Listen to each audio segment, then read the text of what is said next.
Tim nasional Indonesia U17 tengah mempersiapkan diri secara intensif menjelang Piala Asia U17 2025 yang akan digelar di Arab Saudi pada 3 hingga 20 April tahun 2025. Sebagai bagian dari persiapan, Garuda Muda dijadwalkan menjalani serangkaian laga uji coba melawan tim-tim tangguh untuk mengasah kemampuan dan strategi permainan. Jadwal uji coba Timnas Indonesia U17.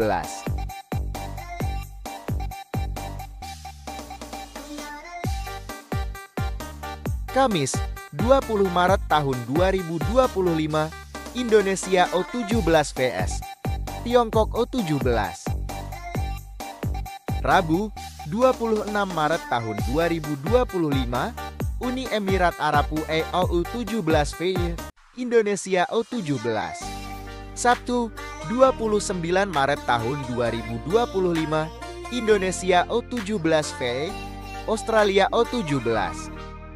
Pertandingan-pertandingan ini akan berlangsung di Dubai, Uni Emirat Arab, sebagai bagian dari pemusatan latihan TC yang dirancang untuk mempersiapkan tim menghadapi kompetisi resmi.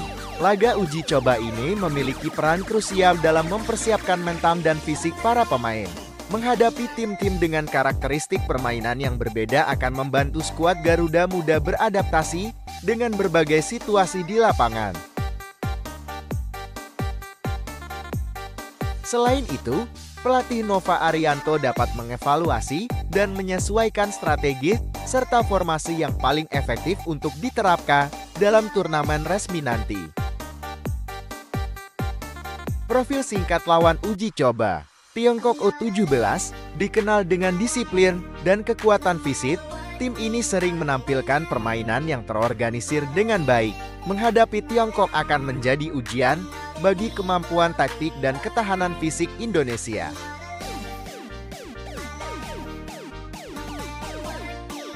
Uni Emirat Arab U17 sebagai tuan rumah uji coba, UAE memiliki keuntungan adaptasi lingkungan. Gaya permainan mereka yang cepat dan agresif akan menantang lini pertahanan Indonesia.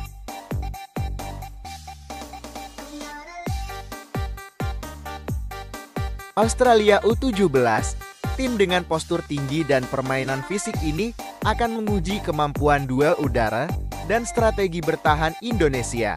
Setelah menjalani TC di Dubai dan serangkaian uji coba, Timnas Indonesia U17 akan bertolak ke Arab Saudi untuk berlaga di Piala Asia U17 tahun 2025. Indonesia tergabung di grup C bersama Korea Selatan, Yaman, dan Afghanistan. Pertandingan pertama akan menghadapi Korea Selatan pada 4 April tahun 2025, disusul oleh Yaman pada 7 April dan Afghanistan pada 10 April.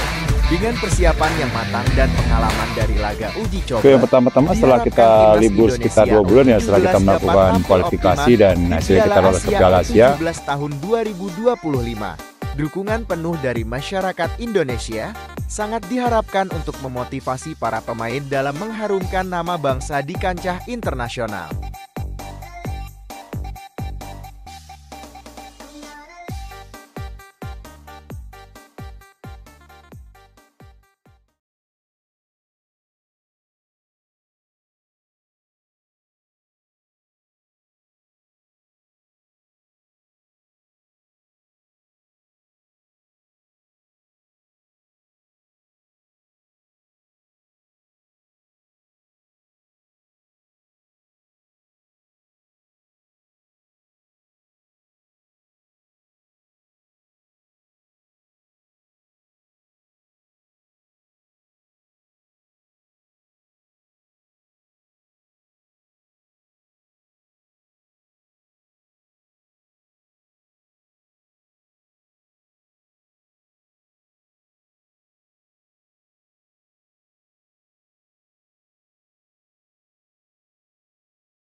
Saatnya Indonesia lakukan sudah tinggi di tengah berbahaya.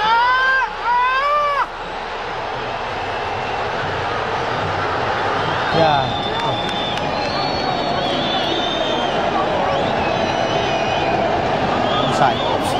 Pertemuan antara tim nasional sepak bola Indonesia dan Bahrain mencerminkan perjalanan panjang yang penuh dengan dinamika, tantangan, dan momen-momen bersejarah.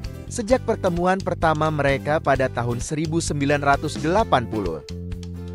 Awal pertemuan tahun 1980. Pertemuan pertama antara Indonesia dan Bahrain terjadi pada 27 Agustus tahun 1980 dalam ajang Piala Presiden. Pada pertandingan tersebut, Indonesia berhasil meraih kemenangan tipis dengan skor 3-2. Pada 17 November tahun 1967, Indonesia menjamu Australia dan harus mengakui keunggulan tim tamu dengan skor 0-2. Kemenangan ini menandai awal dari rivalitas yang akan berkembang di tahun-tahun berikutnya. Setelah pertemuan pertama, kedua tim kembali bertemu di ajang Piala Presiden pada 11 Juni tahun 1982. Pertandingan tersebut berakhir imbang 1-1. Selanjutnya, pada 19 Juni tahun 1988, Indonesia dan Bahrain bertemu dalam kualifikasi Piala Asia yang juga berakhir dengan skor imbang tanpa gol 0-0. Piala Asia tahun 2004 dominasi Bahrain.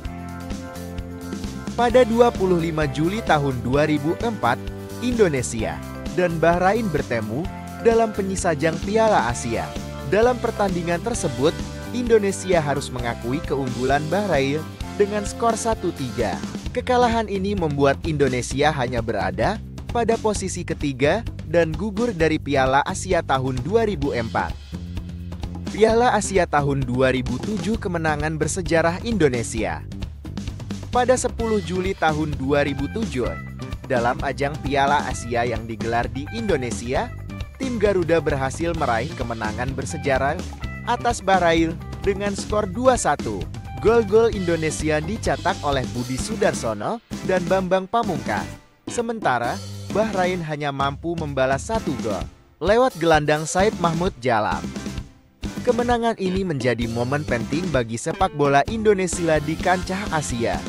Meskipun Indonesia harus tetap gigit jari karena tidak bisa lolos ke babak selanjutnya, Indonesia harus mengakui keunggulan Saudi Arabia dan Korea Selatan di grup D kala itu.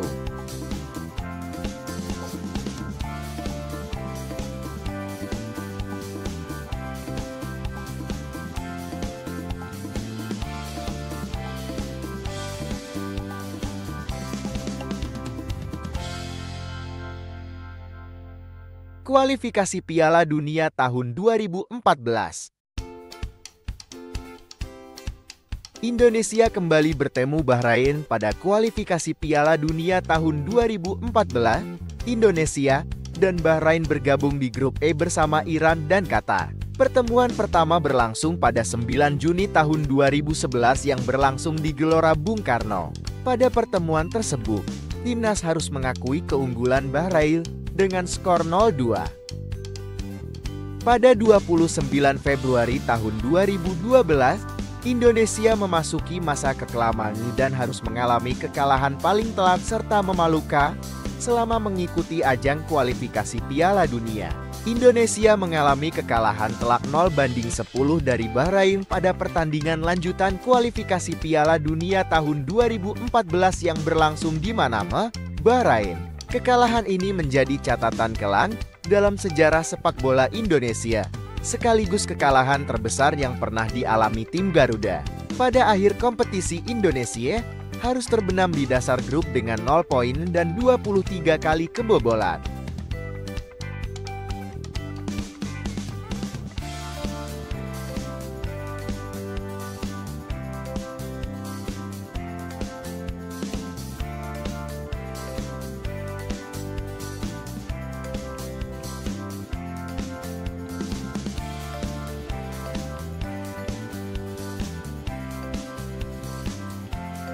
Kualifikasi Piala Dunia tahun 2026. Pada 25 Maret tahun 2025, Indonesia dan Bahrain dijadwalkan bertemu kembali dalam lanjutan kualifikasi Piala Dunia tahun 2026. Pertandingan ini diperkirakan akan berlangsung panas, mengingat Indonesia memiliki misi balas dendam setelah gagal menang dengan cara kontroversial di laga sebelumnya. Pada pertemuan sebelumnya yang berlangsung di Bahrain National Stadium, pertandingan berakhir dengan skor 2-2. Secara keseluruhan, hingga pertemuan terakhir, Indonesia dan Bahrain telah bertemu sebanyak 8 kali. Dari jumlah tersebut, Indonesia meraih 2 kemenangan, 3 hasil imbang, dan 3 kali kalah. Meskipun Bahrain memiliki keunggulan dalam jumlah kemenangan, Indonesia menunjukkan bahwa mereka mampu bersaing dan meraih hasil positif dalam pertemuan terakhir. Bermain di Gelora Bung Karno yang tentu saja dipenuhi dengan puluhan ribu supporter timnas tentu akan memberikan efek shock terapi bagi pemain timnas Bahrain. Pertemuan antara Indonesia dan Bahrain mencerminkan dinamika persaingan yang ketat di kancah sepak bola Asia. Meskipun Indonesia pernah mengalami kekalahan telak, namun kemenangan-kemenangan yang diraih menunjukkan potensi dan kemampuan tim Garuda untuk bangkit. Dengan pembinaan yang tepat, peningkatan infrastruktur, dan pengalaman internasional yang lebih banyak, Indonesia memiliki peluang untuk bersaing lebih kompetitif di masa mendatang. Meskipun di laga sebelumnya Indonesia harus mengakui keunggulan Australia dengan skor 5-1. Ini akan menjadi pelecut semangat pemain timnas untuk membuktikan bahwa mereka mampu untuk membawa Indonesia melangkah ke Piala Dunia tahun 2026. Timnas Garuda semangat dan terus berjuang. Kami semua selalu mendukungmu.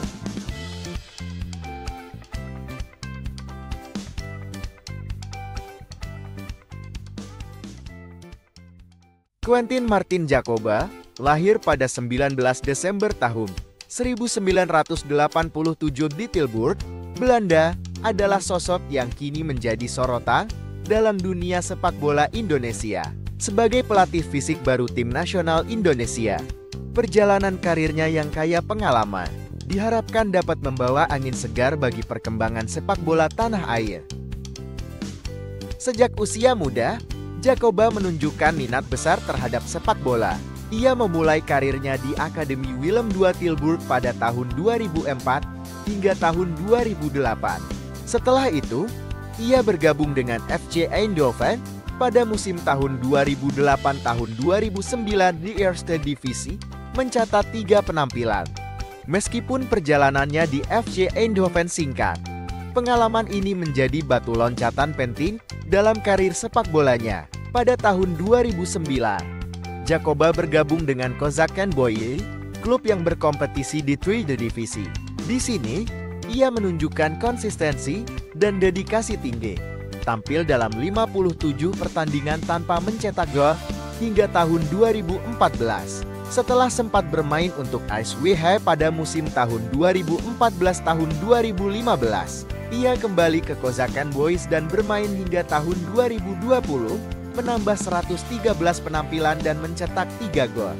Total, ia mencatat 173 penampilan dan 3 gol sepanjang karir klubnya. Selain karir klubnya, Jacoba juga memiliki pengalaman internasional. Ia memperkuat tim nasional Curaçao antara tahun 2016 dan tahun 2020, mencatat 9 kapas. Pengalaman ini memberinya perspektif berbeda tentang sepak bola internasional dan memperkaya pemahamannya tentang dinamika tim di level tertinggi. Setelah pensiun sebagai pemain, Jacoba tidak meninggalkan dunia sepak bola. Ia beralih ke bidang kepelatihan. Memulai sebagai pelatih kebugaran di Kozakken Boys pada periode tahun 2020-2021. Pengalaman ini membuka jalan baginya untuk berkontribusi lebih dalam pengembangan fisik pemain.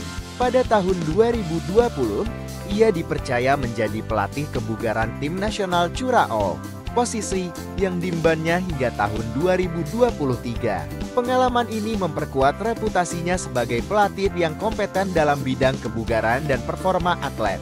Selain itu, Jacoba juga pernah menjabat sebagai pelatih performa DNRC Bridal pada musim tahun 2021-2022 dan pelatih atletik di Adana Demi Sport pada tahun 2023. Pada tahun 2025, Quentin Jacoba resmi bergabung dengan tim nasional Indonesia sebagai pelatih fisik. Sebagai pelatih fisik, tugas utama Jacoba adalah menyusun program latihan yang bertujuan meningkatkan kebugaran, kekuatan, dan daya tahan pemain. Selama periode ini, ia bekerja untuk meningkatkan performa fisik para pemain di level internasional, termasuk dalam kualifikasi Piala Dunia dan turnamen internasional lainnya. Pengalaman di berbagai klub dan negara ini memberinya wawasan luas tentang metode pelatihan fisik yang efektif dan adaptasi terhadap berbagai budaya sepak bola. Penunjukan ini merupakan bagian dari upaya PSSI untuk meningkatkan kualitas tim nasional dengan mendatangkan tenaga ahli berpengalaman internasional. Ia juga bertanggung jawab dalam melakukan analisis kebutuhan fisik pemain, melakukan tes dan pengukuran, serta mendesain periodisasi latihan yang sesuai. Peran pelatih fisik sangat vital dalam sepak bola modern. Mereka tidak hanya fokus pada peningkatan kemampuan fisik pemain, tetapi juga berperan dalam pencegahan cedera, pemulihan pasca pertandingan, dan pembentukan mental juara. Dengan latar belakangnya yang kaya pengalaman, Jacoba diharapkan dapat membawa pendekatan baru dalam program kebugaran timnas Indonesia. Namun, tantangan yang dihadapinya tidaklah ringan. Ia perlu memahami karakteristik fisik dan budaya pemain Indonesia, menyesuaikan program latihan dengan kondisi iklim tropis, serta membangun komunikasi yang efektif dengan staf pelatih lainnya. Selain itu, adaptasi terhadap gaya permainan dan filosofi sepak bola Indonesia juga menjadi aspek penting yang harus diperhatikan. Penunjukan Jacoba sebagai pelatih fisik timnas Indonesia mencerminkan komitmen PSSI dalam meningkatkan standar sepak bola nasional. Dengan membawa tenaga ahli berpengalaman internasional, diharapkan transfer ilmu dan teknologi pelatihan modern dapat terjadi, sehingga meningkatkan kualitas pemain dan tim secara keseluruhan. Selain itu, pendekatan holistik yang mencakup aspek fisik, teknis, taktis, dan mental akan menjadi kunci sukses dalam meningkatkan performa tim. Syafira Ika Putri Kartini, lahir pada 21 April tahun 2003 di Surabaya, adalah seorang pesepak bola profesional Indonesia yang saat ini menjabat sebagai kapten tim nasional sepak bola putri Indonesia. Dengan posisi sebagai bek sayap, Syafira telah menunjukkan dedikasi dan bakatnya dalam dunia sepak bola sejak usia dini. Perjalanan karir awal. Sejak kecil, Syafira telah menunjukkan minat besar terhadap sepak bola. Ia mengasah kemampuannya dengan bergabung di berbagai sekolah sepak bola SSB di Surabaya dan Sidoarjo. Meskipun berada di lingkungan yang didominasi oleh pemain laki-laki, Syafira tetap bersemangat dan terus berkembang. Dukungan penuh dari keluarganya, terutama sang ayah yang juga seorang pelatih, menjadi pendorong utama dalam perjalanan karirnya. Karir klub.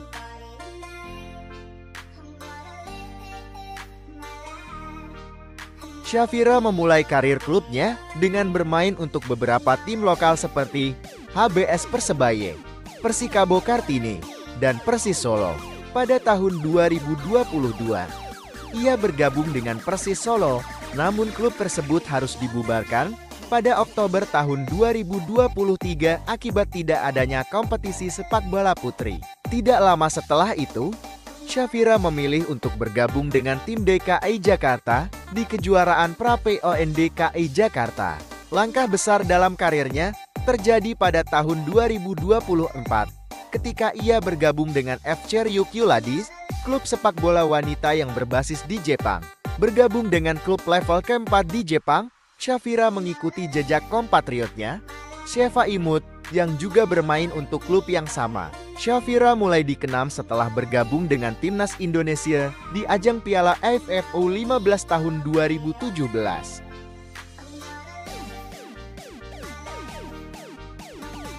Meskipun Indonesia hanya mencapai fase grup pada turnamen tersebut, Shafira tetap menunjukkan kualitasnya sebagai pemain muda berbakat. Ia kembali tampil di Piala AFF U16 tahun 2018 dan terus diberi kesempatan oleh timnas di turnamen internasional lainnya, seperti SEA Games tahun 2019 dan kualifikasi Piala Asia Putri tahun 2022. Pada 8 Juni tahun 2024, Shafira mencetak gol internasional pertamanya melalui tendangan bebas dalam kemenangan 3-2 melawan Bahrain dalam pertandingan persahabatan. Pada Desember tahun 2024, Shafira berhasil membawa timnas putri Indonesia lolos ke final Piala AFF Wanita tahun 2024. Dalam semifinal melawan Singapura, Indonesia menang dengan skor 3-0, dan Shafira berperan penting dalam kemenangan tersebut. Ia juga menunjukkan dukungannya kepada rekan setimnya, Claudia Skeonemana, dengan selebrasi unik yang mencuri perhatian publik.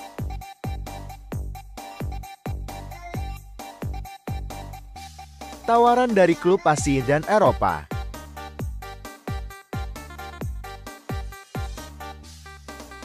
Pada Maret tahun 2025, Shafira mengungkapkan bahwa ia diminati oleh beberapa klub dari Asia dan Eropa.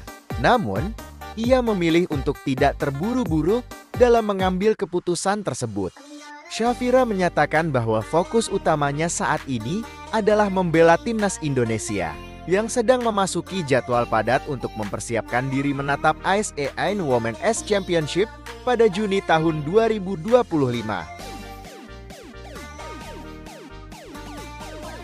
Meskipun tawaran dari klub-klub luar negeri menggiurkan, Shafira menegaskan bahwa prioritasnya saat ini adalah memberikan yang terbaik untuk timnas putri Indonesia. Dengan usia yang masih muda, yaitu 21 tahun, Shafira memiliki potensi karir yang panjang. Pengalaman bermain di luar negeri dan perannya sebagai kapten timnas diharapkan dapat membawa dampak positif bagi perkembangan sepak bola wanita di Indonesia. Shafira Ika Putri adalah contoh nyata bagaimana ketekunan, dedikasi, dan dukungan keluarga dapat membawa seorang atlet wanita meraih impian, bahkan di level internasional. Kita tunggu saja prestasi-prestasi berikutnya dari pemain berbakat ini.